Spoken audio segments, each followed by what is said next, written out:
मौत का फरिश्ता 12 उर्दू स्टोरीज। किस्त नंबर 1।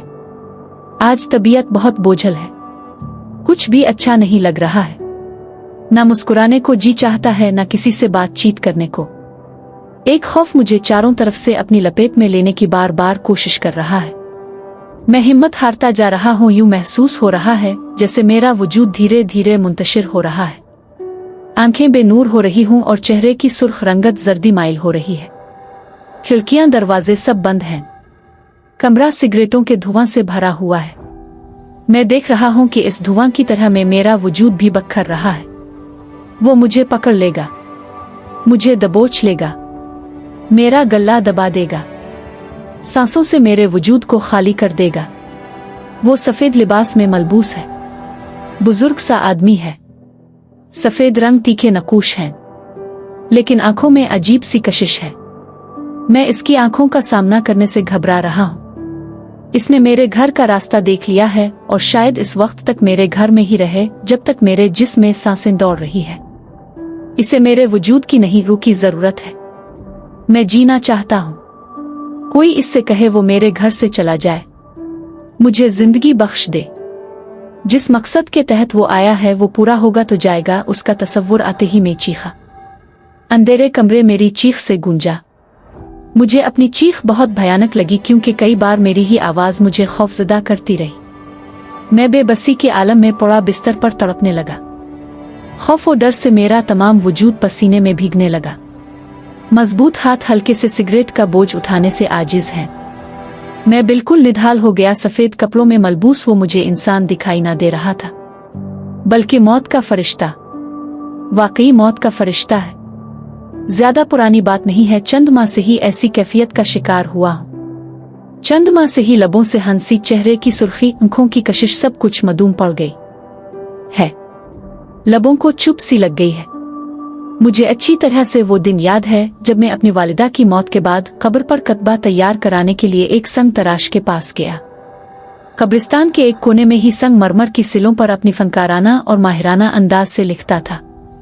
इसके हाथों की तराश खराश से उभरने वाले चमकते हुरूफ दिल में उतर जाते थे। मैंने इसे कहा, भैया मेरी वालिदा के नाम का एक कतबा बना दो। इसने एक गहरी नजर मेरे चेहरे पर डाली, लेकिन मेरी बात का जवाब न दिया। खामोशी से एक तरफ पड़ी कापी मेरे सामने रख दी। मैं समझा शायद गूंगा है, बोलने की कुव्वत से महरूम है। सो मैंने कापी पकड़ी और एक सफ़ा पर वालिदा का नाम और फोतगी की तारीख लिख दी। मैंने 25 मार्च 1993 लिखा था, क्योंकि इसी दिन मेरी वालिदे हम सबको रोता छोड़कर इस जगह चली गई थीं जहां से वापसी आ जाना नामुमकिन है। मतलूबा मीटर लिखने के बाद मैंने कापी उसके हाथ में पकड़ा दी। इस वक्त भी वो किसी और का नाम संग मरमर की सिल पर खोद रहा था। इसने कागज लेकर देखने लगा। मेरी निगाहें इसके चेहरे का तवाफ कर रही थीं। वो बिला का खूबसूरत था। आंखें बड़ी और मोटी थीं। चेहरे की रंगत भी सुर्ख थी, लेकिन उन सब बातों के बावजूद भी वो उजड़ा उजड़ा सा था, ऐसे जैसे इसे दुनिया की रौनकों से कोई सरोकार ना था। लबों पर तवील खामोशी थी। इतने में आजान की आवाज सुनाई दी तो वो फौरन अपना काम छोड़कर मस्जिद की जानिब भाग गया। मैंने महसूस किया कि इसे दीन से बहुत लगन है और शायद तकू भी बहुत था कि तमाम औजार वैसे के वैसे ही बिखरे हुए थे। मैं मुंतजिर आंखों से इसका इंतजार करने लगा, साथ साथ आसपास के कब्रों पर लगे कतबे भी पढ़ने लगा। वक्त गुजारी का ये अच्छा तरीका था। कई कतबे साल पुराने थे और कई महीनों दिनों के। निजनी कब्रों को देखकर मुझे भी ये एहसास क्यों ना हुआ कि एक वक्त ऐसा भी था कि कब्रों में लेटे ये लोग भी हमारी तरह चलते फिरते, हंसते मुस्कुराते थे। लेकिन आज बिल्कुल खामोश हैं। मुझे तो बस इस नौजवान का इंतजार था जो मेरी उम्र का ही था। इसके चेहरे पर तवील खामोशी, चेहरे पर फीका पेन और जमाने वालों से बिल्कुल जुदा था। मैं इसके दिल में झांकना चाहता था और इससे पूछना चाहता था कि वो इस कदर खामोश क्यों है, बिखरा बिखरा, इजरा उजरा सा क्यों है। क्या घरेलू परेशानी से दो चार है या फिर और वजूहात है। न जाने क्यों मैं इसे कुरेदना चाहता था, हालांकि मेरी इससे जान पहचान न थी और न ही इससे कब्ल इसे कहीं देखा था। सिर्फ अपने काम से इसके पास आया था और उसके चेहरे पर बिखरी कहानी ने मुझे इसके करीब सा कर दिया था। आधे घंटे बाद वो वापस आया। ये आधा घंटा मैंने कब्रिस्तान में घूमकर कब्रों के कतबे पढ़कर और उसके बारे में सोचकर गुजार दिया था। इसे वापस आते देखकर मैं भी इसकी तरफ बढ़ने लगा। मेरी तवज्जो अब कब्रों के कतबों पर न थी बल्कि इसके चेहरे पर थी। करीब जाकर मैंने मुस्कुराते हुए कहा, भैया बहुत परेशान हो? एक निढाल सी कमजोर सी आवाज मुझे सुनाई दी। मुस्कुराते नहीं है। इसकी इस बात ने एकदम मेरे लबों की गोयाई छीन ली। एक तवील खामोशी वहां फैली रही। तब मुझे एहसास हुआ कि इसकी ये बात दुरुस्त और सच है। कब्रों में लेटे हुए इंसान भी खामोश हैं और शायद ये इस जगह का असर था जिसने इसकी ऐसी कैफियत बना रखी थी। मैं कुछ देर खामोश बैठा रहा और फिर वापस आ गया। वापसी के बाद ध्यान इसके अलावा किसी और तरफ जाता ही ना था।